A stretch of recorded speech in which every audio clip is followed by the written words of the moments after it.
கும்பகோணம் நாகேஸ்வரர் திருக்கல்யாணம். 1000க்கும் மேற்பட்ட பக்தர்கள் தரிசனம்.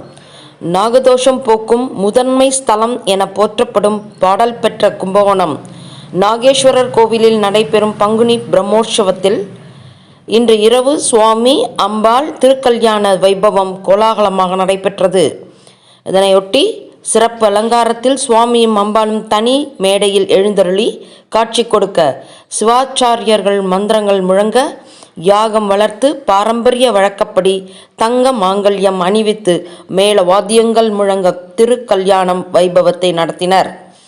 இந்த வைபவத்தை காண 1000க்கும் மேற்பட்ட பக்தர்கள் திரண்டு தரிசனம் செய்தனர்.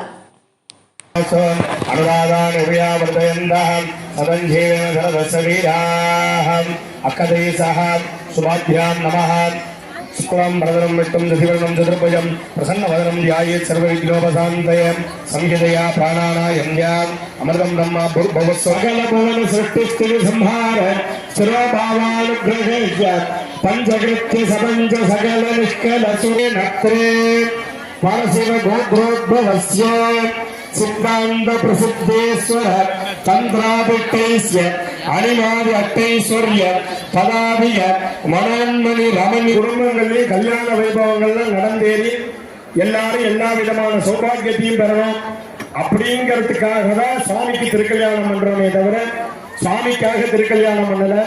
அதனால எல்லாரும் நல்லா மனசால பிரார்த்தனை பண்ணீங்க. நம்ம குடும்பங்களிலே திருக்கல்யாண வைபவங்கள்லாம் நடக்கணும், நம்ம குழந்தைகளுக்கெல்லாம் கல்யாண வைபவங்கள் நடக்கணும் அப்படிங்கிறத அந்த எம்பெருமான் பிரகன்நாயகி நாகேஸ்வர பெருமானை பிரார்த்தனை செய்து கொள்ளுமாறு கேட்டுக்கொண்டு இப்பொழுது மங்கள வாத்தியங்கள் முழங்க எம்பெருமாட்டிக்கு திருமங்கல்ய தாரணமானது அணிவிக்கப்பட உள்ளார்கள். வாத்தியம் வாசிக்கலாம். அப்படியே எல்லாரும் கையை கும்பிட்டுங்க. அப்படியே எல்லாரும் சொல்லுங்க, ஓம் மங்களே மங்களாதாரே மங்களப்பிரதே மங்களார்த்தம் மங்களேசி மாங்கல்யம் தேகிமே சதா. எல்லாரும் நல்லா பிரார்த்தனை பண்ணீங்க. அம்பிகைக்கு திருமங்கல்ய காரணம் வாத்தியம் கட்டி மேல ஓம் ஆங்கள் எந்தந்து நாம ஜீவன ஏதோ